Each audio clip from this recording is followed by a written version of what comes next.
दुर्योधन की जान कैसे गई? गंधारी ने अपनी प्रतिज्ञा क्यों तोड़ी?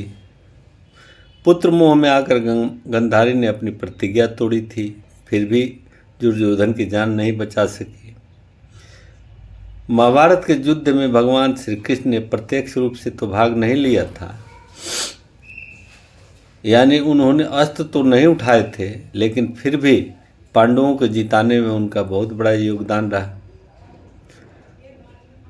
उनके अनुसार दुर्योधन को हराने में भी भगवान श्री कृष्ण की एक चालाकी काम आई थी। महर्षि वेद व्यास के ग्रंथ महाभारत में कौरवों और पांडवों के बीच हुए युद्ध का वर्णन मिलता है। इस युद्ध के कई कारण रहे हैं, जैसे कौरवों का पांडवों के साथ अन्याय, द्रौपदी का चीरहरण आदि। दुर्योधन का शुरू से पांडवों के प्रति घृणा का भाव भी महाभारत युद्ध की एक मुख्य वजह रही है, और इसी कारण अंत में दुर्योधन को मौत का सामना भी करना पड़ा। जब गंधारी को यह पता चला कि उसका विवाह एक नेत्रहीन राजा के साथ होने जा रहा है, तो उसने अपना पत्नी धर्म निभाते हुए आंखों पर पट्टी बांध ली। गंधारी ने सोचा कि जब मेरे पति ही नेत्रहीन है, तो मुझे संसार की किसी वस्तु को देखने का कोई अधिकार नहीं है। लेकिन महाभारत के दौर में एक समय ऐसा भी आया जब गंधारी को अपने पट्टी खोलने पर विवश कर दिया। गंधारी भगवान शिव की परम भक्त थी। शिव की तपस्या करके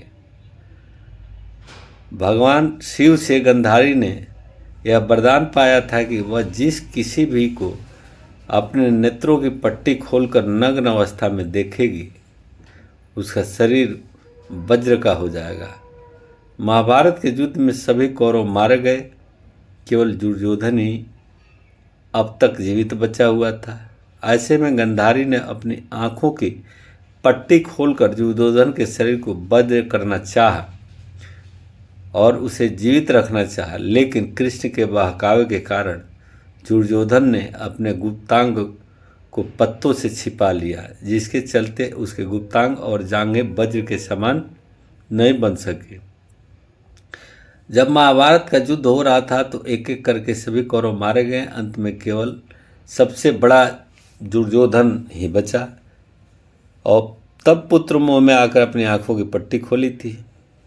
दुर्योधन को बचाने के लिए गंधारी ने जो कदम उठाया, उसे और दुर्योधन को बचाने में असफल रही। ऐसा इसलिए हुआ क्योंकि गंधारी को भगवान शिव जो वरदान दिए थे, इस वरदान के बारे में कृष्ण को पहले से पता था।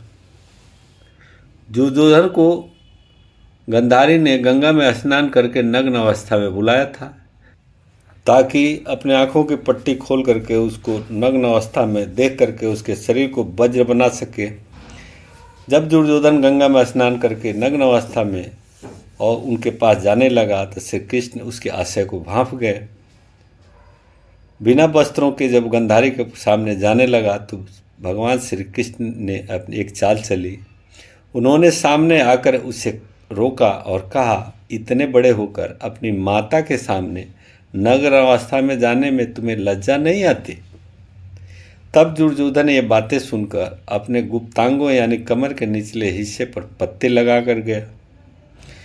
जब गंधारी ने अपने नेत्र से पट्टी खोलकर उसे देखा, तो उसकी दिव्य दृष्टि जंघा पर नहीं पड़ सकी, क्योंकि पत्ते से ढके थे, जिस कारण दुर्योधन की जंघाएं वज्र की नहीं हो सकी। पूरा शरीर तो वज्र का हो गया, लेकिन निचले हिस्से वज्र विहीन हो गया। कृष्ण की योजना काम आई और उनके बहकावे के कारण दुर्योधन का समस्त शरीर वज्र नहीं हो सका। तब गंधारी दुर्योधन से कहती है कि बेटा, तूने जिस हिस्से को ढक रखा है वह वज्र का नहीं है, और बाकी शरीर जिस पर दिव्य दृष्टि पड़ी है वो तुम्हारा शरीर वज्र का है, उससे तुम बच के रहना। तब दुर्योधन गंधारी से कहता है कि माँ, आप परेशान न हो, कल मैं भीम से गदा युद्ध करूँगा, क्योंकि उसमें कमर से नीचे प्रहार करना वर्जित होता है। अगले दिन जब भीम और दुर्योधन में गदा युद्ध होता है, तब भीम देखता है कि उस पर गदा का प्रहार कोई काम नहीं कर रहा है, उस पर किसी प्रकार का असर नहीं हो रहा है।